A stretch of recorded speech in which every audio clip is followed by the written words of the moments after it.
గెలిపించావా తండ్రి? నా ఊరి మేలు కోసం నన్ను గెలిపించావా? నన్ను ఆశీర్వదించు, ఆశీర్వదించు.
ఈశ్వర పూజా పుష్పాన్ని నేలపాలు చేయడం మహా అపరాధం. పంచపాతకాలు చుట్టుకుంటాయి, నాలుగు తెగ కింద పడుద్ది.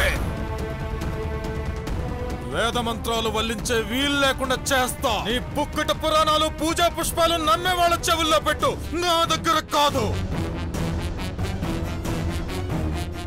దేవతా పుష్పం అట, దేవతా పుష్పం.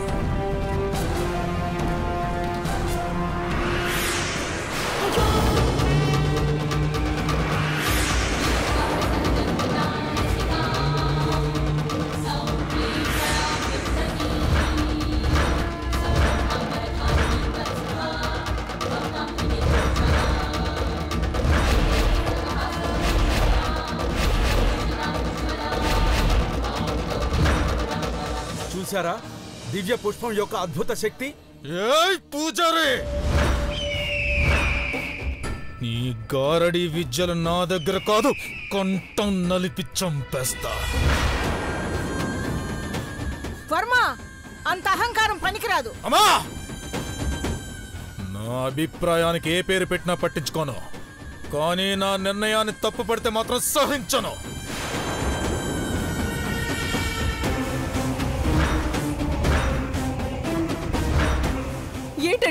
ఏంటండి ఈ దౌర్జన్యం? బిడ్డ క్షేమం కోరి వస్తే మరో నిమిషంలో వాడి స్పృహలోకి వచ్చే సమయంలో అంతా సర్వనాశనం చేశారు. ఇప్పుడు వాడు ఎలా కళ్ళు తెరుస్తాడండి?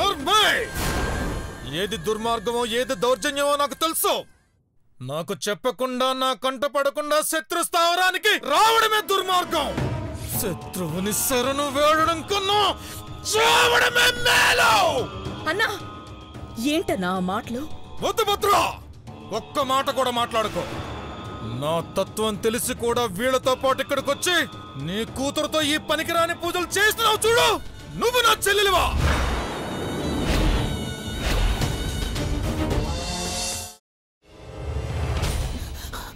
నువ్వు ఇంకేమన్నా చెప్పాలా? ఇంకేమన్నా అబద్ధం చెప్పాలనుకుంటే చెప్పేయి. నేను చూడాలనుకుంటున్నాను నన్ను మోసం చేయడానికి నువ్వు ఎంత నీచానికి దిగజారగలవు అని.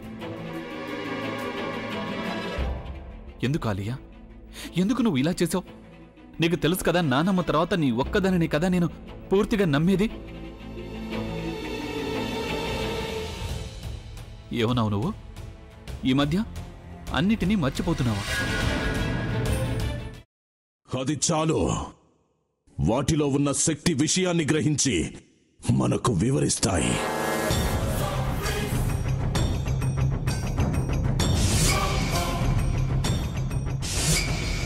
ఎవరు ఆ దండ విప్పొద్దు, గది తలుపులు తెరవద్దు.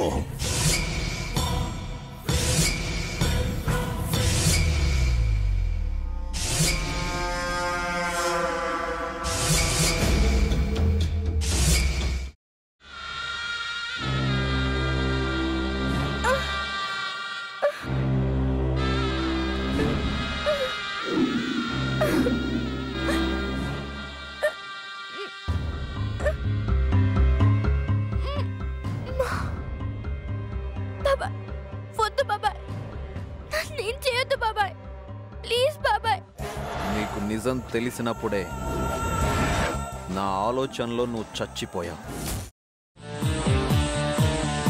అబ్బా ప్లీజ్ కొంచెం తినండి ప్లీజ్. భీమారావు గారు మీరా? ఇగో మీరా కాదు సక్కుబాయ్. అవును, మీ పనామే లేచిపోయిందని చెప్పి కంప్లైంట్ ఇచ్చినావు కదా. రేయ్, ఆయన కంప్లైంట్ ఇచ్చింది లేచిపోయిందని కాదు, కనిపించడం లేదు అని. అట్లానా? సరే మేడం. ఇడియట్. ఆ వంట మనిషి పేరేంటన్నారు? రత్తాలు మేడం. ఏం పెద్ద మంచి, నీ వంట మంచిని కూడా మేడం అని పిలుస్తావా? రేయ్ హాఫ్ బ్రెయిన్,